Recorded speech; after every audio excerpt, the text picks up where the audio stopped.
The fluorescent lights of the hospital cafeteria buzzed overhead like dying insects, casting a sickly yellow glow over everything they touched.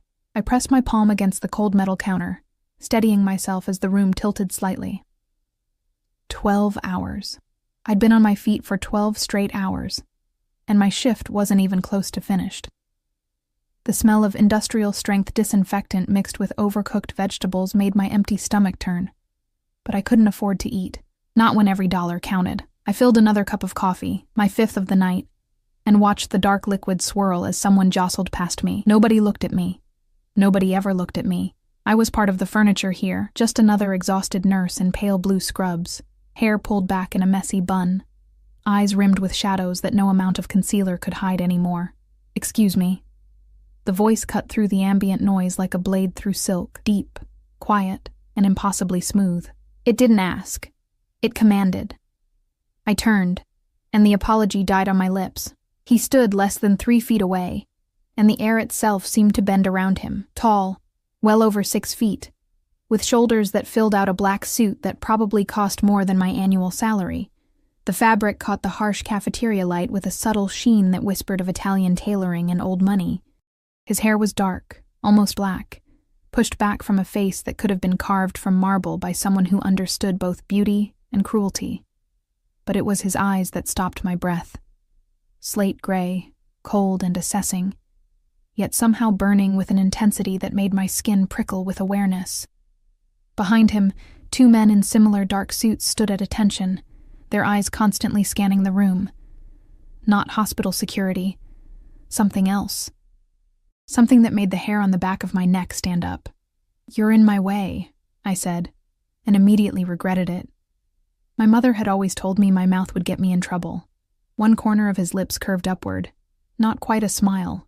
More like the acknowledgement of something amusing. Am I?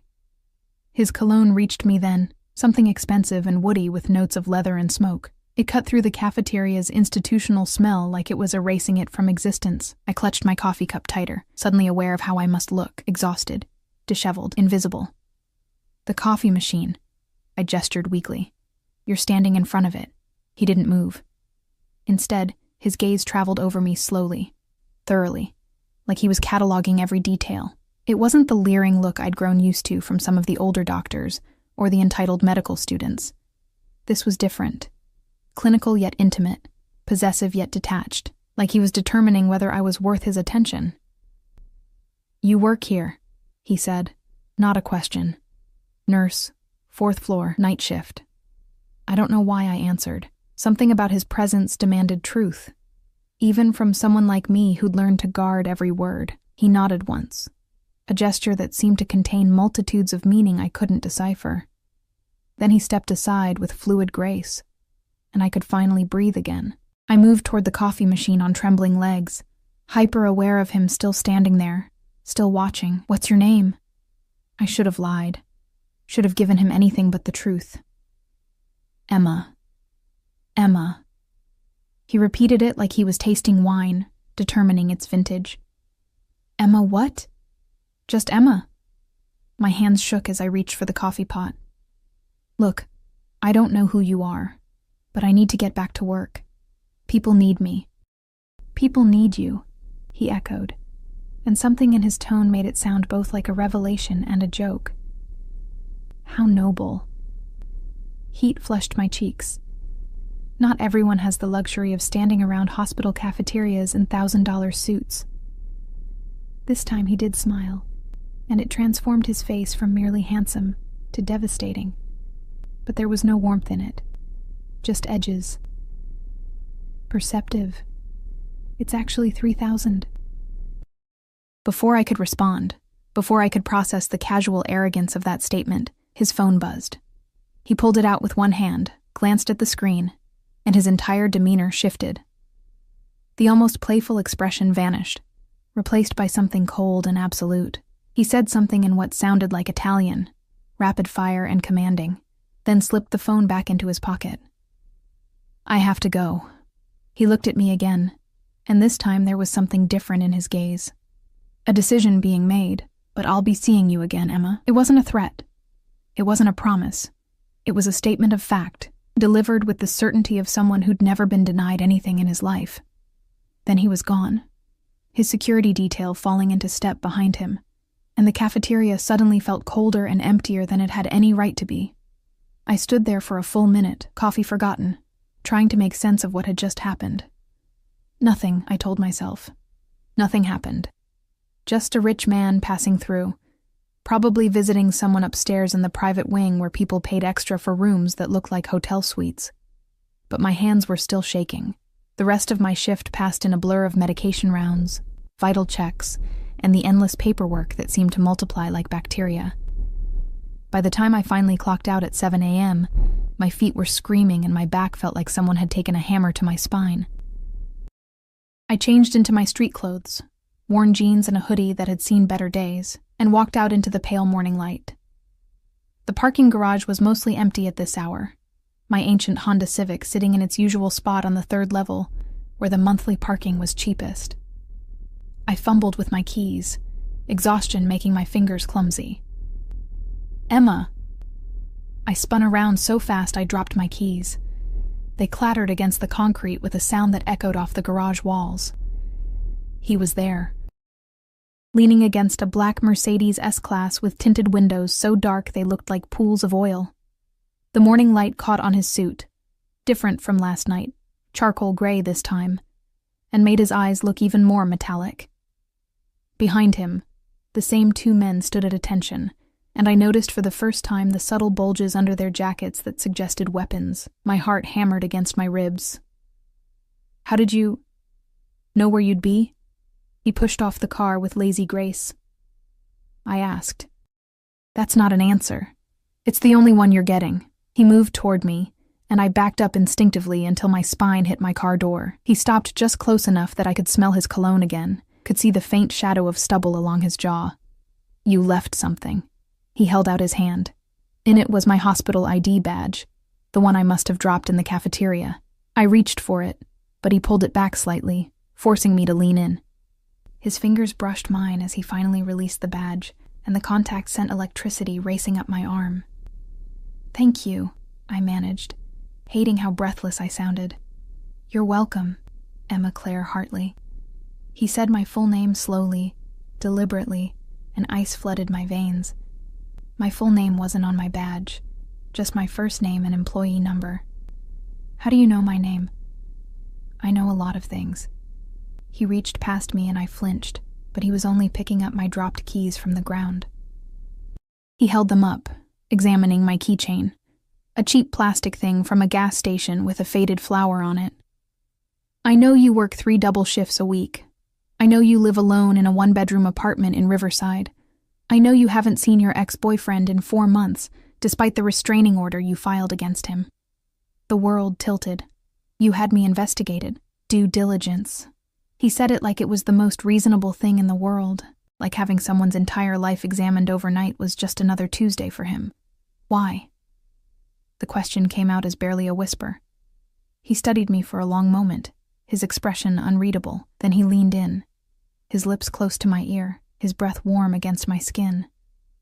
Because you interested me, and when something interests me, I learn everything about it. I'm not a thing. No. He pulled back slightly, his eyes meeting mine with an intensity that made my breath catch. You're not. Which is why we're going to have breakfast. I'm going home. To sleep. No, you're not. He took my keys, pressed the unlock button, and opened my car door. But instead of letting me in, he gestured toward the Mercedes. You're going to have breakfast with me. Then I'm going to have one of my men drive your car to your apartment, and another will take you home after we're done talking. And if I refuse? Something flickered in his eyes, amusement maybe, or approval. You can refuse, but then you'll spend the rest of your day wondering who I am and what I want. You'll look over your shoulder every time you leave your apartment. You'll jump at shadows, or... He stepped closer, and my back pressed harder against the car. You can have breakfast with me, get your answers, and then decide what you want to do. My mind raced. This was insane. I didn't know this man. He'd clearly had me stalked, investigated. Every instinct screamed at me to run, to scream, to do anything but agree, but he was right. If I walked away now, I'd never stop wondering, never stop looking over my shoulder. And there was something else, something I didn't want to admit even to myself. A dark curiosity that wanted to know why someone like him had noticed someone like me. "One breakfast," I said, "then I go home." His smile was slow and dangerous. "Of course. Whatever you want, Emma." The way he said my name made it sound like a promise and a threat all at once. He guided me toward the Mercedes with a hand on the small of my back. Not pushing, just there, a touch that burned through my hoodie like a brand. One of his men opened the back door, and I slid into leather seats so soft they felt like butter. He followed, settling beside me with the confidence of someone who owned everything he touched. The door closed, sealing us in silence so complete my ears rang. The windows were so dark I could barely see outside, like we'd been sealed in our own private world. The driver pulled out smoothly, and I watched the parking garage disappear behind us. "Where are we going?" I asked, proud that my voice didn't shake. "Somewhere we can talk privately." That should have terrified me more than it did. Instead, I felt a strange calm settling over me, like I'd stepped off a cliff and was now just falling, with no idea where or when I'd land. He was looking at me again with that intense, cataloging gaze. "You're not afraid." "I'm terrified," I corrected. "But you came anyway." Curiosity killed the cat, and satisfaction brought it back. His hand moved and I tensed, but he was just adjusting his cufflink. A simple gesture that somehow seemed intimate in the enclosed space. "Tell me about him." "Who?" "Your ex, Marcus Webb." Hearing that name in his voice made my stomach clench. "There's nothing to tell." "He hit you." It wasn't a question, but I answered anyway. "Once, that's why I left. And then he followed you. Showed up at your work, your apartment. Threatened you. How do you—" I stopped. Of course he knew. He knew everything. "The restraining order is active. He can't come near me. Paper doesn't stop desperate men, Emma." He turned fully toward me, and in the dim light of the car, he looked almost predatory. "Has he contacted you recently?" "No. He's been quiet for months." I think he finally got the message. Something passed over his face, knowledge maybe, like he knew something I didn't. The car stopped smoothly, and I looked out to see we were parked in front of an elegant building I recognized from the newspapers, the Meridian, one of the most exclusive restaurants in the city, the kind of place that required reservations months in advance and had a dress code so strict they'd probably take one look at my hoodie and call security. "I can't go in there dressed like this," I said. "Yes, you can." He opened his door and extended his hand to me. "With me, you can go anywhere, and God help me." I believed him. The interior of the Meridian was exactly what I'd imagined from the glossy magazine spreads I'd flipped through during slow nights at the hospital, all cream marble, crystal chandeliers, and hushed conversations that spoke of money so old it had forgotten its own origins. A tuxedoed maitre d' materialized the moment we entered, his expression shifting from professional courtesy to something approaching reverence when he saw my companion. "Mr. Salvatore," he said, bowing slightly. "Your table is ready." Salvatore. The name echoed in my head as we were led through the restaurant, past tables where women in designer dresses and men in custom suits paused their conversations to watch us pass. Not me. They were watching him. And the way they looked wasn't just curiosity. It was fear wrapped in respect. The kind of reaction you'd have to a beautiful predator walking through your living room. I was acutely aware of my worn jeans, my hoodie, my hair that probably looked like a bird's nest after my 12-hour shift. But his hand remained on the small of my back, steady and possessive, and somehow that touch made me feel like I belonged there. We were shown to a private room at the back, floor-to-ceiling windows overlooking the city. A single table set with china so delicate it looked like it would shatter if you breathed on it too hard. The door closed behind us with a soft click, and suddenly we were alone. "Sit," he said, pulling out a chair. I sat, watching as he moved around to the opposite side with that same fluid grace. He removed his suit jacket, draping it over his chair, and I caught a glimpse of a shoulder holster before he sat down. A gun. He was carrying a gun. "You're staring," he observed, amusement coloring his tone. "You're armed. Always." He said it like it was the most natural thing in the world. Would you like coffee? Something stronger? Coffee. Black. He pressed a button on the table, and within seconds, a server appeared. Different from the maitre d', younger, but with the same careful deference. Salvatore ordered in rapid Italian, and the server nodded, disappeared. You speak Italian, I said, because I needed to say something. Anything to fill the silence that pressed against my skin like humidity before a storm. My father was from Sicily. I grew up speaking both languages. He leaned back in his chair, studying me with that unnerving intensity. You're trying to figure out who I am. I know who you are. The words came out before I could stop them. Dante Salvatore. I've seen your name in the papers. Real estate development, import-export, charitable foundations. I paused, watching his expression, which revealed nothing. Very generous donations to local hospitals, including yours, including mine. The coffee arrived, along with plates of food I hadn't ordered, pastries, fruit, eggs prepared in ways I couldn't identify. The server vanished again. That's how you got my information. You probably sit on the board. I do. He poured my coffee himself, a strangely intimate gesture from a man who probably had people to do everything for him. But that's not why I had you investigated. Then why? Because when I saw you last night in that cafeteria, looking like you were about to collapse, pouring coffee with hands that shook from exhaustion, something in me recognized something in you.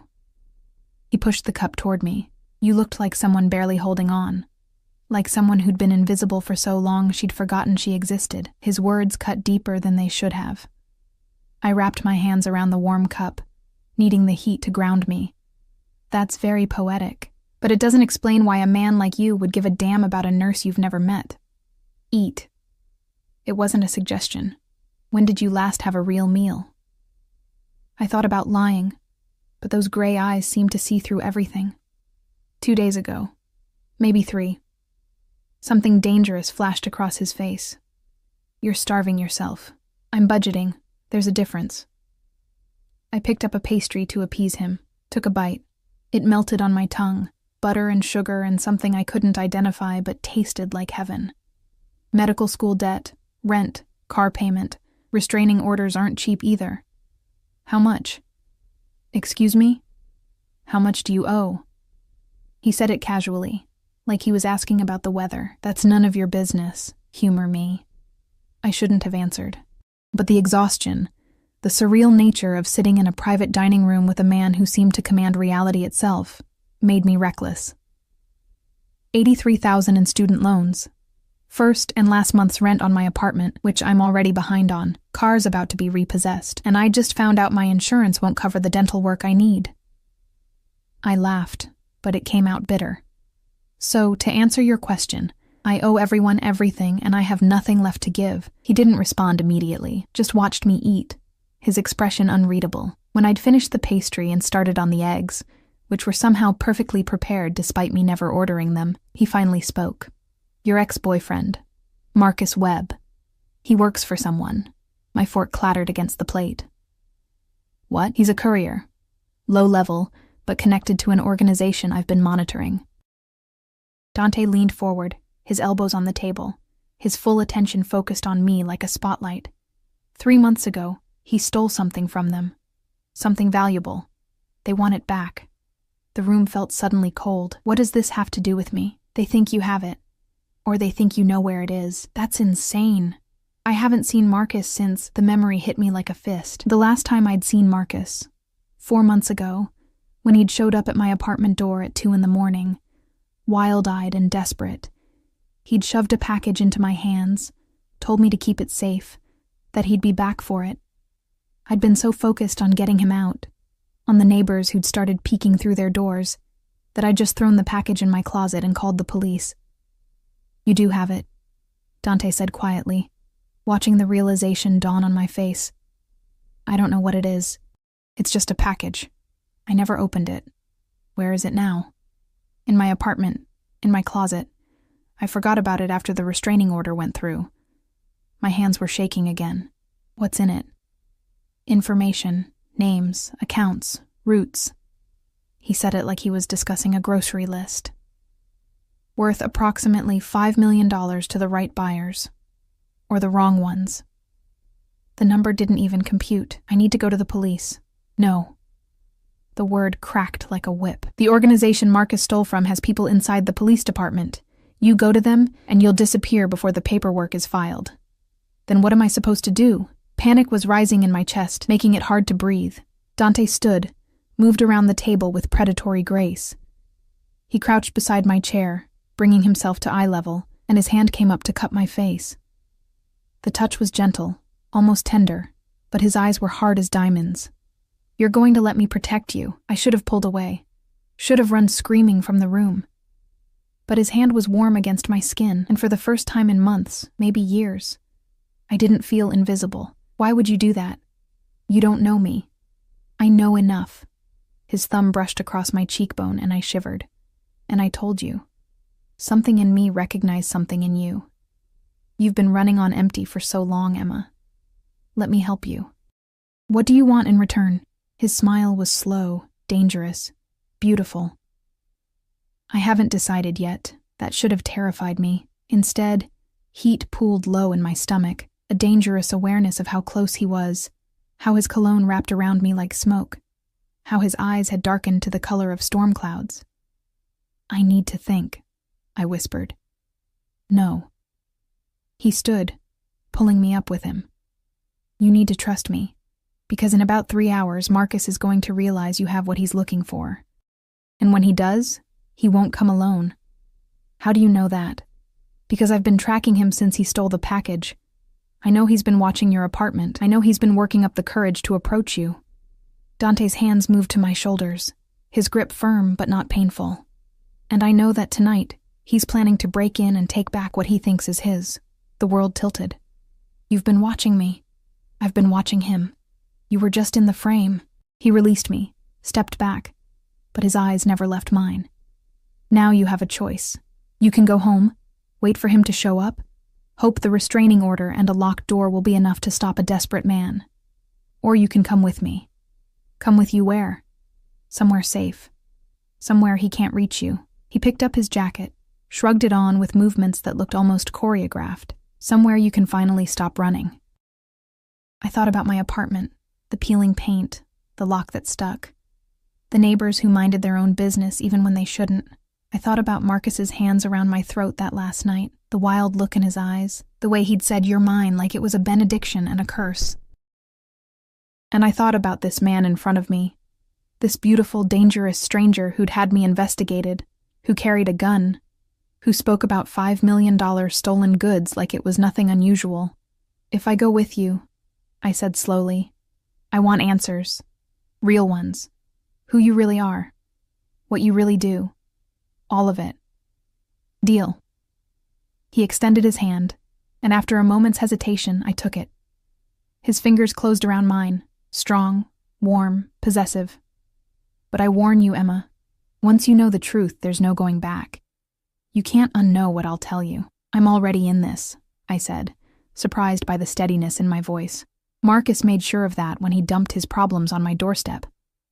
Dante's smile was approval, and something darker. Good. I was hoping you'd say that.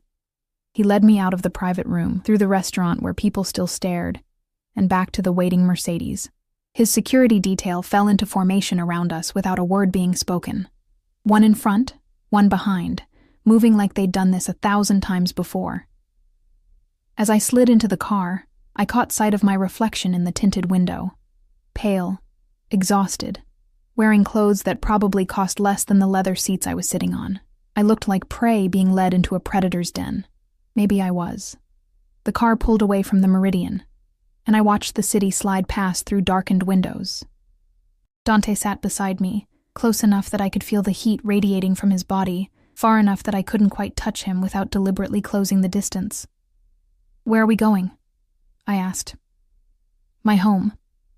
He pulled out his phone, typed something rapidly. It's secure. Private. No one gets in or out without my permission. That sounds like a prison. That depends on your perspective. He glanced at me, and something in his expression made my breath catch. To some it might feel like a cage. To others, it's the safest place in the city. And which one is it for me? His smile was all edges. That's entirely up to you, Emma. The car wound through streets I recognized, then streets I didn't, finally turning onto a private drive that led up a hill I'd only ever seen from a distance. At the top sat a house. No, an estate that looked like it had been transplanted from a European countryside. Stone and glass and grounds that stretched as far as I could see, surrounded by walls that probably had security systems worth more than my entire life. The gates opened as we approached, closing behind us with a finality that made my chest tight. "Last chance," Dante said softly. "Say the word, and I'll have you driven home. No questions asked." I looked at the estate, then back at him.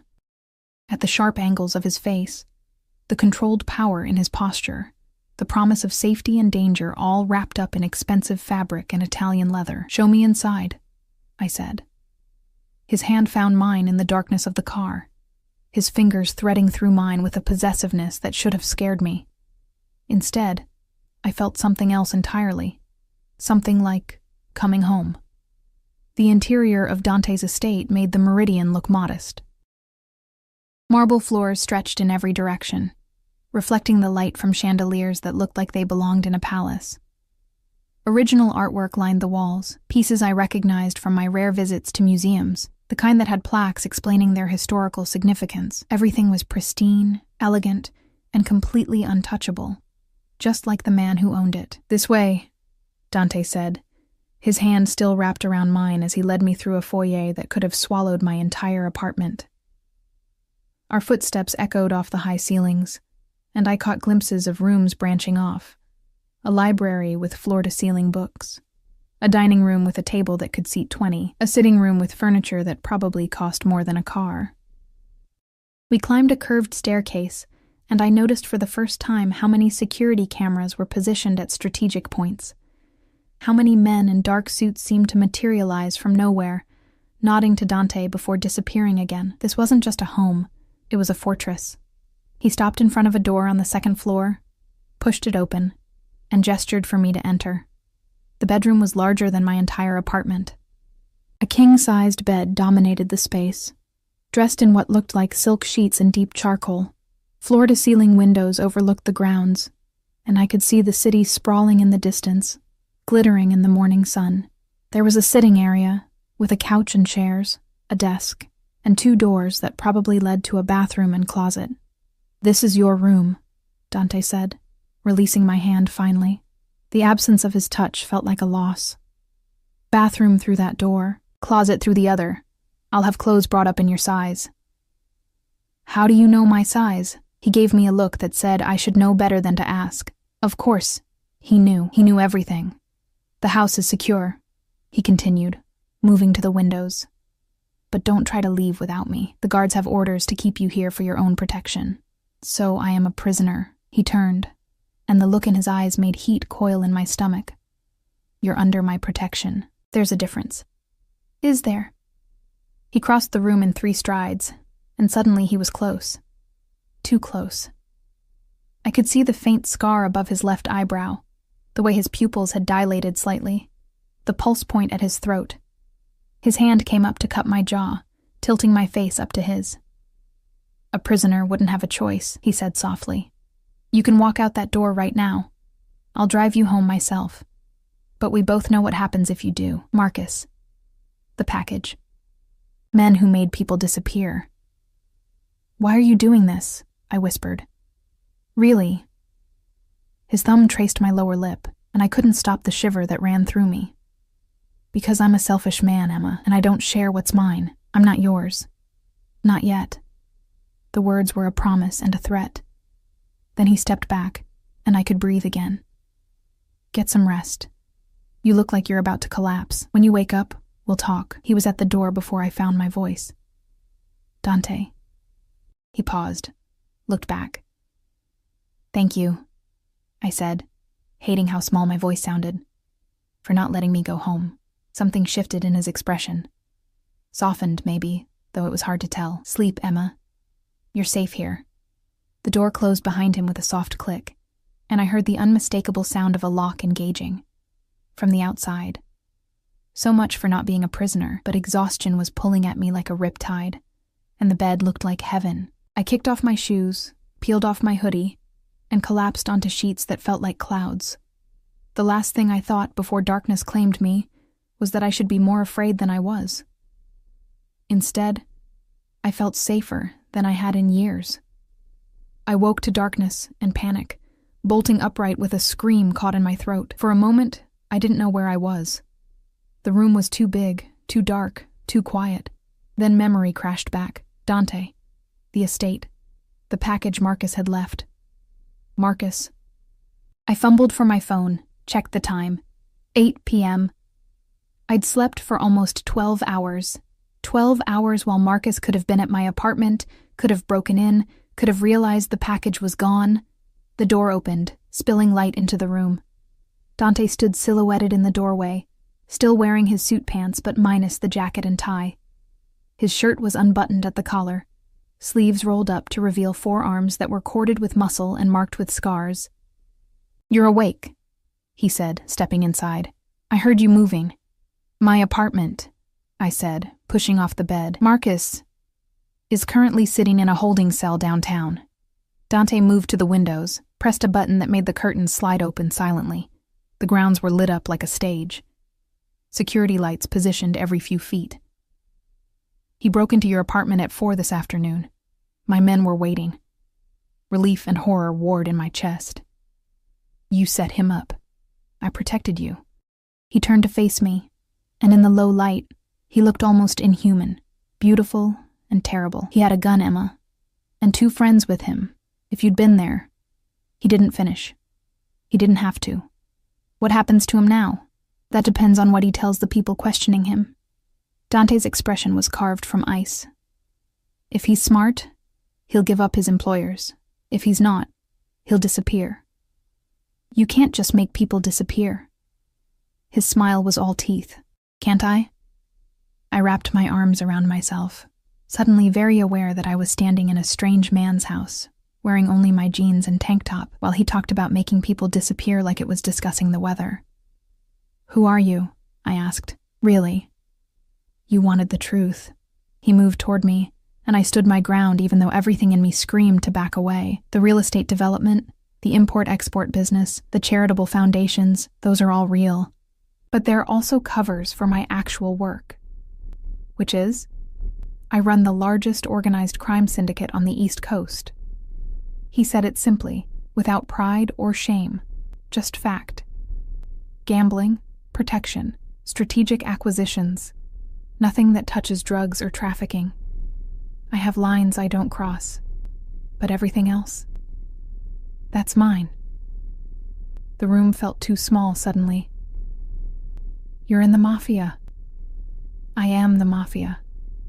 In this city, at least." He was close now, close enough that I could smell his cologne again, that intoxicating mix of leather and smoke that made my head spin.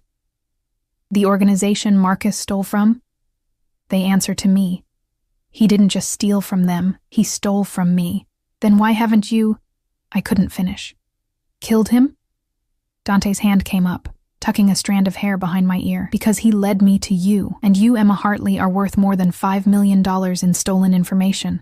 My heart hammered against my ribs. "I don't understand." "You will."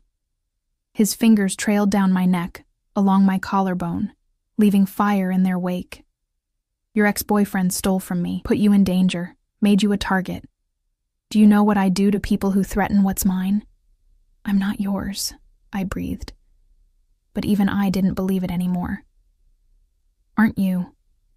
His other hand settled on my waist, pulling me closer.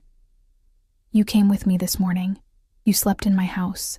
You're standing here in my room, wearing my protection like armor, and you haven't run yet. Maybe I'm just stupid."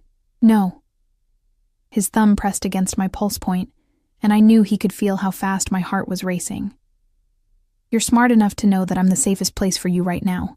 Smart enough to recognize that I can give you everything you've been missing." "Like what?" The question came out breathless. "Safety. Security. The ability to sleep without wondering if you can make rent. The knowledge that no one will ever hurt you again, because they'll have to go through me first." His forehead dropped to mine, and I could feel his breath against my lips. I can make all your problems disappear, Emma. I can make you disappear if that's what you want. New name, new city, new life. What do you want in return? You. Simple. Direct. Terrifying. I want you to stay. Here. With me. As what? Your prisoner? You're my woman. He pulled back just enough to look into my eyes. Under my protection. In my home. In my bed. The last word sent electricity racing down my spine. That's insane. I don't even know you. You know enough. You know I'm dangerous. You know I'm powerful. You know I can protect you from anything and anyone. His grip tightened on my waist, and you know you feel it too. This thing between us. This recognition. I did. God help me. From the moment I'd seen him in that cafeteria, something had clicked into place, like a key finding its lock, like coming home after years of wandering. I need time, I whispered. No. His mouth was at my ear, his voice a dark purr that made my knees weak. You need to decide. Right now. Because Marcus's employers know he failed. They know the package is gone, and they're going to assume you have it, but you have it. They don't know that. And by the time they figure it out, you'll either be under my protection or you'll be dead. The bluntness of it shocked me. You can't know that. I can. I do. He pulled back, and his eyes were hard. This is the world I live in, Emma. The world you're already part of, whether you like it or not. Marcus made that choice for you when he showed up at your door. Now you get to make a choice too. Do you trust me to keep you safe? Did I? This man who'd had me investigated, who'd admitted to running a criminal empire, who just told me he could make people disappear? Every rational part of my brain screamed no, but there was another part, a deeper, more primitive part, that recognized the truth in his words, that knew he was dangerous but also knew he was dangerous for me, not to me. That understood on some instinctive level that this man would burn the world down before he let anyone hurt me. If I say yes, I started, and his eyes flashed with victory. What does that mean? Exactly. It means you move in here, officially. You quit your job at the hospital. I'll pay off your debts, cover your expenses. You want to keep working? I'll arrange something at one of the medical facilities I own, but you don't go anywhere without security. You don't make decisions about your safety without consulting me, and you let me take care of you the way you should have been taken care of all along. That sounds like control. It is control. He didn't even try to deny it. I'm not going to lie to you and pretend I'm not a possessive man. What's mine stays mine. But in return, you get everything I have. My protection. My resources. My loyalty. Your loyalty. I laughed, but it sounded hollow. What does that even mean in your world? It means I don't share. It means anyone who looks at you wrong answers to me. It means you become the most protected person in this city because you're mine. And I protect what's mine with everything I have. The intensity in his voice, in his eyes, should have terrified me. Instead, I felt something else. Something warm and dark and dangerous spreading through my chest. And if I say no, his jaw tightened. Then I put you in a safe house with guards, and we pretend this thing between us doesn't exist. You stay alive, but you stay alone. Is that what you want? No. The answer came immediately, instinctively. I didn't want to be alone anymore. Didn't want to struggle for every dollar, every meal, every moment of peace. Didn't want to jump at shadows or wonder if my ex-boyfriend would show up drunk and violent again. But more than that. More than the practical reasons, I wanted to know what it felt like to be claimed by a man like Dante Salvatore. To be protected, possessed, consumed by someone who looked at me like I was the most valuable thing in his world. I need one thing, I said. Name it, honesty. No more secrets. If I'm going to be part of your world, I need to know what that means. All of it. He studied me for a long moment, then nodded slowly. Deal. But the same goes for you. No secrets. No lies. You're honest with me about what you want, what you need, what you're feeling. Even if what I'm feeling is terrified? His smile was softer this time, especially then. He held out his hand, and I stared at it. This was the moment. The choice. Take his hand, and my life changed forever. Walk away, and I'd always wonder what if. I took his hand. His fingers closed around mine with that same possessive grip from the car, and he pulled me flush against him. One hand tangled in my hair, tilting my head back, and his mouth descended on mine. The kiss was nothing like I'd expected. It wasn't gentle or tentative. It was claiming, fierce and demanding and absolutely thorough. He kissed me like he was marking territory, like he was branding me from the inside out, and I melted into it with a desperation that should have embarrassed me. When he finally pulled back, we were both breathing hard. Mine, he said against my lips. Say it. Yours, I whispered, and the word felt like surrender and victory all at once. His smile was pure predator. Good girl. The next 3 weeks passed in a blur of adjustments that felt like stepping into someone else's life. Dante kept his word about everything. My debts disappeared overnight.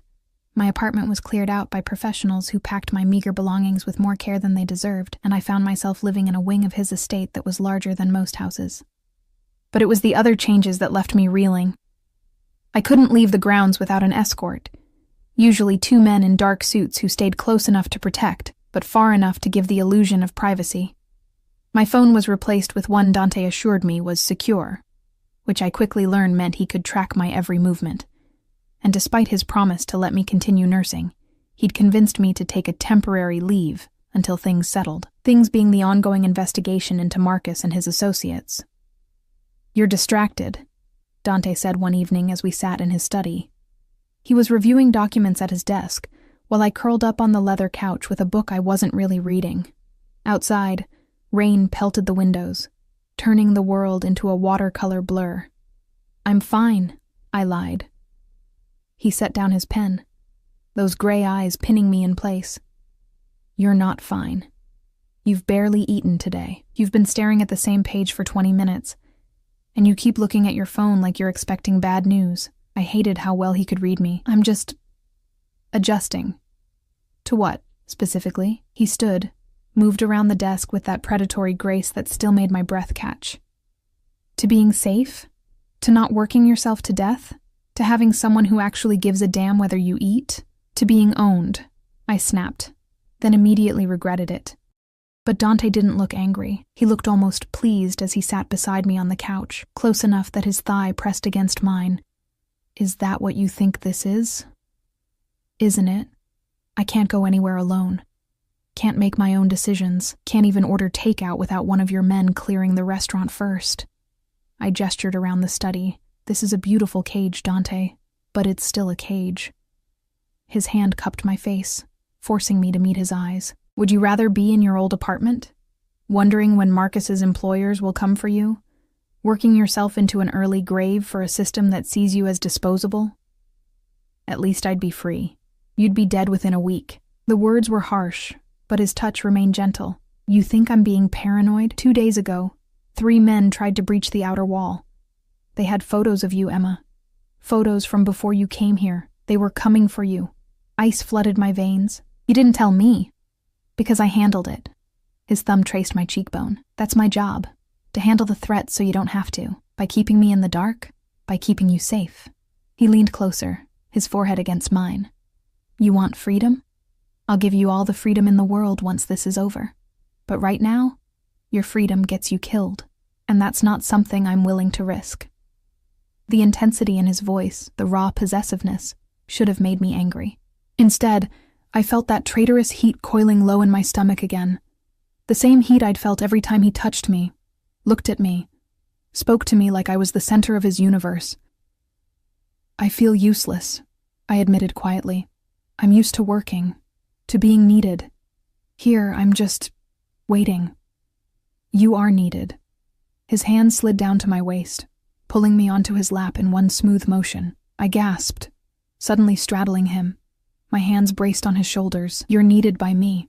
Every second of every day. For what? My voice came out breathier than I intended. I don't do anything. I don't contribute anything. You're here. His hand splayed across my back, holding me against him. You let me see you, touch you, know that you're safe. One hand moved up, tangling in my hair.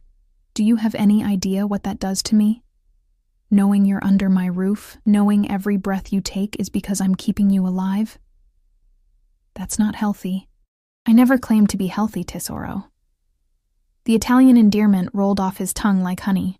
I claim to be honest, and honestly, you've become an obsession. My heart hammered against my ribs.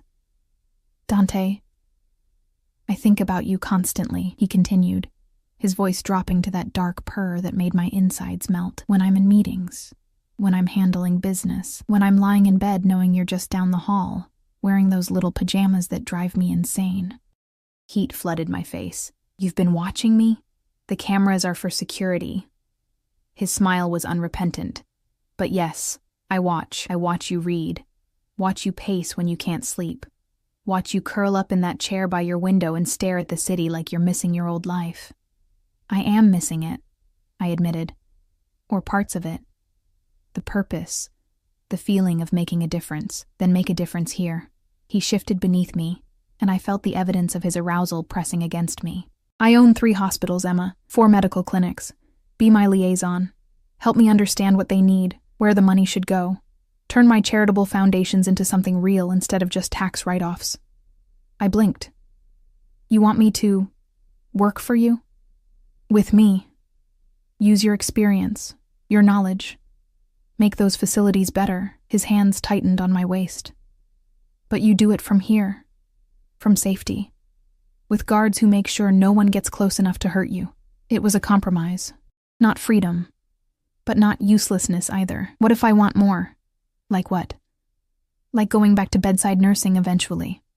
Like having a life outside these walls. His expression hardened. Eventually. When it's safe. When Marcus's employers are handled. And you're not a target anymore. How long will that take? As long as it takes. He pulled me closer, his mouth at my ear. I told you I was a possessive man, Emma. That means I don't let go. That means your safety comes before your comfort, before your wants, before everything except your life itself. That's not fair. Life isn't fair. His teeth grazed my earlobe and I shuddered. But I'm offering you something better than fair. I'm offering you everything I have. Everything I am. In exchange for letting me keep you safe. Safe and trapped. Safe and cherished. He pulled back, his eyes burning into mine. Do you think I keep things I don't value? Do you think I'd go to these lengths for someone who didn't matter? I think you're used to controlling everything around you, I said. But my voice lacked conviction. I think you saw something you wanted and took it. I did. He didn't even try to deny it, but that doesn't make it less real. I wanted you from the moment I saw you in that cafeteria. I want you now, and I'll want you tomorrow and every day after. His honesty was devastating. I don't know what to do with that. You don't have to do anything. His hand cupped my face again, thumb tracing my lips. Just stay. Let me protect you. Let me take care of you. And when you're ready, when you feel safe enough, let me have you completely. The implication was clear, and heat pooled between my thighs. We'd kissed, several times, each one more intense than the last. But he hadn't pushed for more, hadn't tried to claim anything beyond those soul-searing kisses and the possessive touches that left me aching. Why haven't you? The question escaped before I could stop it. Haven't I what? Pushed for more. You said you wanted me. You clearly... I shifted slightly against the hard length pressing against me. You want me physically. So why haven't you tried? His smile was dark and promising. Because when I have you, and I will have you, Emma, it won't be because you feel like you owe me. It won't be because you're grateful or scared or confused. It will be because you want me just as desperately as I want you. How do you know I don't already? The words hung in the air between us, loaded with implications I couldn't take back. His eyes darkened, and his grip on me tightened to the point of pain. Don't say things you don't mean, he warned. I mean it. And I did. Somewhere between the fear and the frustration and the bizarre safety of being owned by a man who terrified and fascinated me in equal measure, I'd started wanting him, craving his touch, lying awake at night, imagining what it would feel like to be claimed by him completely. Emma. My name was a growl. If we do this, there's no going back. I told you I don't share. That includes your body, your pleasure, your everything. I know. I'll be your first since him, your last ever. You understand that? The possessiveness should have scared me. Instead, it sent a thrill through my entire body. Yes. He stood in one fluid motion, taking me with him. My legs wrapped around his waist instinctively as he carried me across the study to his desk. He set me down on the edge, stepping between my thighs, and his mouth crashed into mine with bruising intensity. This kiss was different from the others. This was claiming, conquering, a declaration of ownership that left no room for doubt. His hands were everywhere, tangling in my hair, gripping my hips, sliding under my shirt to find bare skin. I gasped into his mouth, and he swallowed the sound, his tongue delving deep. Mine, he growled against my lips. Say it again. Yours, I breathed, and his control snapped. He pulled my shirt over my head in one swift motion, then stopped. Just stopped and stared at me sitting on his desk in my jeans and simple cotton bra. His eyes traveled over me like he was memorizing every detail, every curve, every imperfection. Bellissima, he murmured. So fucking beautiful. No one had ever looked at me like that. Like I was art. Like I was something precious and profane all at once. His hands moved to my jeans, and I lifted my hips to help him slide them down. Then I was sitting on his desk in just my underwear, and he was still fully clothed, and somehow that made it even more intense. The control he had, the way he looked at me like a predator deciding where to bite first. I need you to understand something, he said, his voice rough. Once we do this, you're mine in every way that matters, not just legally, not just physically. Mine. I understand. Do you? He leaned over me, caging me in with his arms. Because I'm not a gentleman, Emma. I won't be soft with you. I'll be careful. I'll make sure you enjoy every second. But I won't be soft. I don't want soft, I admitted. I want real. His smile was almost feral. Then that's what you'll get. He kissed me again, and this time there was no holding back. His hands explored every inch of exposed skin, while his mouth claimed mine with a thoroughness that left me dizzy. When he finally pulled back, we were both breathing hard. Not here, he said roughly. Not on my fucking desk like you're some quick fuck. You deserve better than that. He scooped me up again, and I wrapped myself around him as he carried me out of the study, down the hall, up the stairs. His security team melted into the shadows as we passed, seeing nothing, saying nothing. We reached his bedroom, a room I'd never been in before, and he kicked the door closed behind us. The room was massive, dominated by a bed that could easily fit 4 people. Floor-to-ceiling windows showed the rain-soaked grounds, lightning occasionally illuminating the darkness. He laid me on the bed with surprising gentleness, then stepped back. Last chance, he said. Tell me to stop, and I will. No judgment, no consequences. I met his eyes. Don't stop. He smiled, a real smile this time, warm and possessive and absolutely devastating. Then he started removing his clothes, and I forgot how to breathe. His body was a roadmap of violence, scars crisscrossing his chest and abdomen, evidence of a life lived dangerously. But beneath the scars was pure muscle, power contained in human form. He was beautiful in the way predators were beautiful, dangerous and perfect and completely lethal. He climbed onto the bed, covering my body with his, and the feel of skin against skin made me gasp. He was warm and solid and everywhere, his weight pressing me into the mattress in a way that felt like safety and captivity all at once. Mine, he whispered against my throat, and then he proceeded to prove it in the most thorough, devastating way possible. Later, hours later, I lay in his bed with my head on his chest, listening to his heartbeat slow to normal. His hand traced lazy patterns on my back, and I felt boneless, satisfied, marked in ways I'd never imagined. No regrets? He asked quietly. None, and I meant it. Whatever this was, obsession, possession, love, it was real. And for the first time in my life, I felt like I belonged somewhere, like I belonged to someone. Good, he murmured, pressing a kiss to my hair. Because you're not going anywhere, ever. It should have sounded like a threat. Instead, it sounded like a promise. 2 months after that night, I stood in Dante's study reviewing architectural plans for the new pediatric wing at St. Catherine's hospital, one of the facilities he owned. The rain had finally stopped, leaving the city washed clean and glittering in the late afternoon sun. I'd just finished a conference call with the hospital board, using my nursing experience to push for changes that would actually benefit patients instead of just looking good on paper. This was my life now. Strange, surreal, but undeniably mine. "You're smiling," Dante said from the doorway, and I looked up to find him watching me with that intense gaze that still made my pulse quicken. "The board approved the neonatal ICU upgrades," I said, unable to keep the excitement from my voice. "All of them. The equipment, the additional staff, even the family rooms I suggested." He crossed to me, pulling me into his arms. "Of course they did. You're very persuasive. Or they're scared of you. That too." His smile was unrepentant. He pressed a kiss to my temple, and I leaned into him, breathing in his familiar scent. "I have news." Something in his tone made me pull back to look at him. "What kind of news?" "The kind you've been waiting for." He led me to the couch, sitting and pulling me down beside him. "Marcus's employers have been handled. All of them. The organization has been dismantled." My heart jumped. "What does that mean? Dismantled how?" "It means they no longer pose a threat to you or anyone else." His expression was carefully neutral. "The details aren't important. Dante. Emma." He cupped my face, his gray eyes serious. "You told me you wanted honesty, so I'll be honest. Some of them are dead. Some are in prison. The rest have fled the city and won't be coming back. The point is, you're safe now. Truly safe."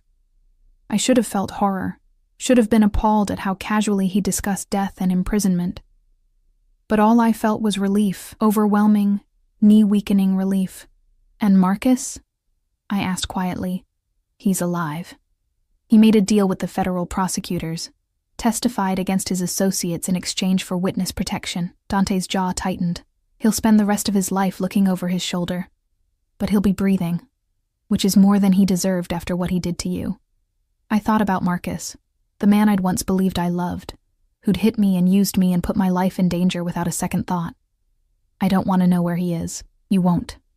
Dante's thumb traced my cheekbone. "He's gone. Out of your life forever. Which brings me to my next point." "What point?"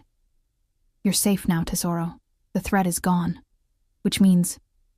He paused, and for the first time since I'd met him, he looked uncertain.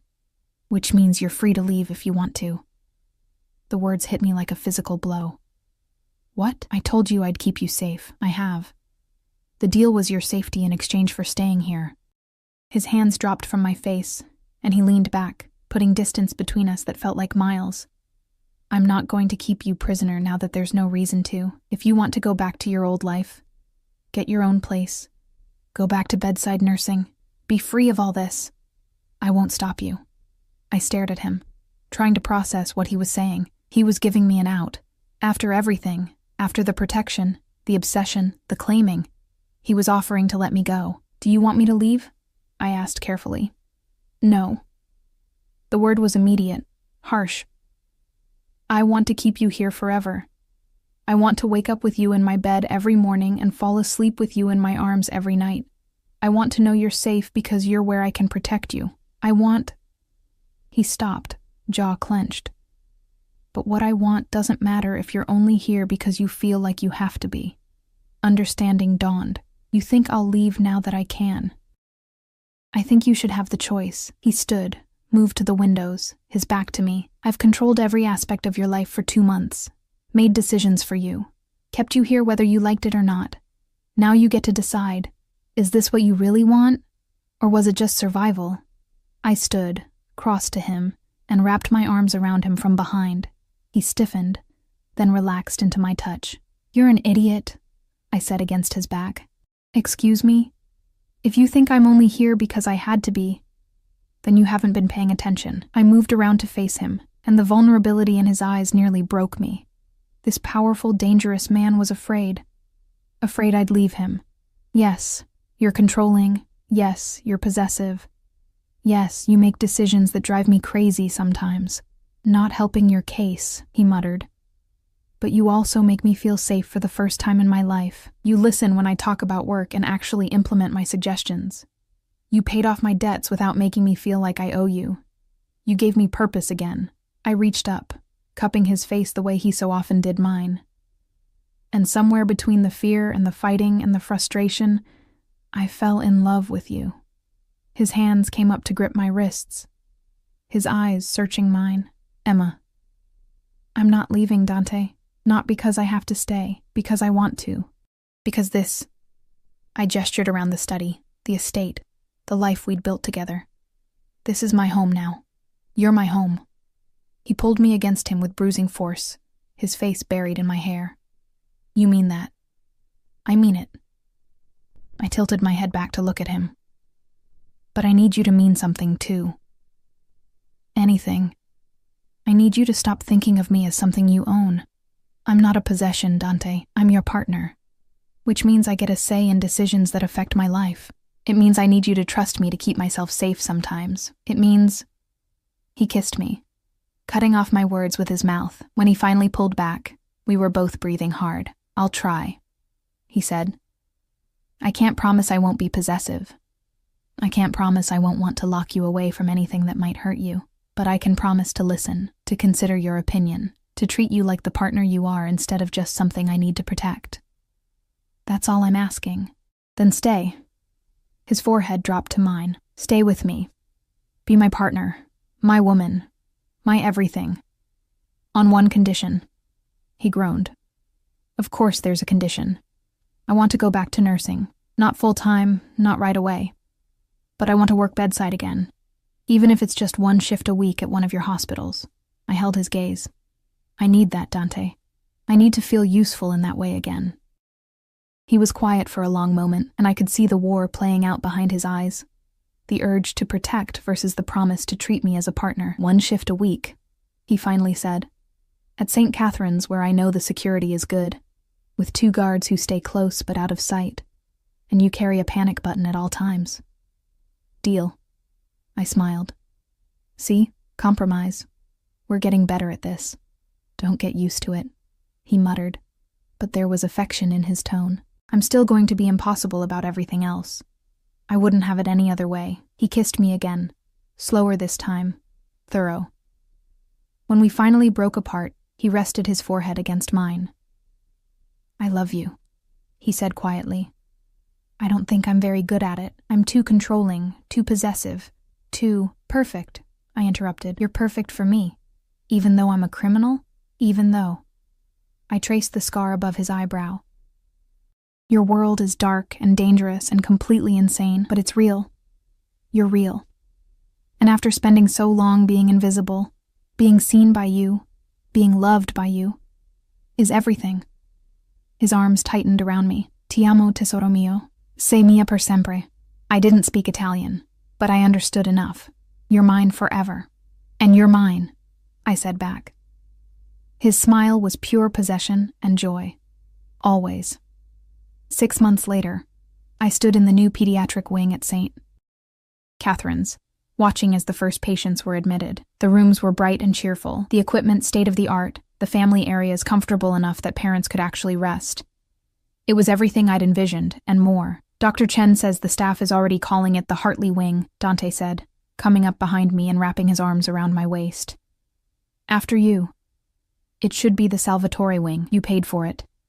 I wrote checks. You made it real. He pressed a kiss to my neck. You made a lot of things real. I leaned back against him, content. My life had changed in ways I never could have imagined that night in the hospital cafeteria. I lived in an estate.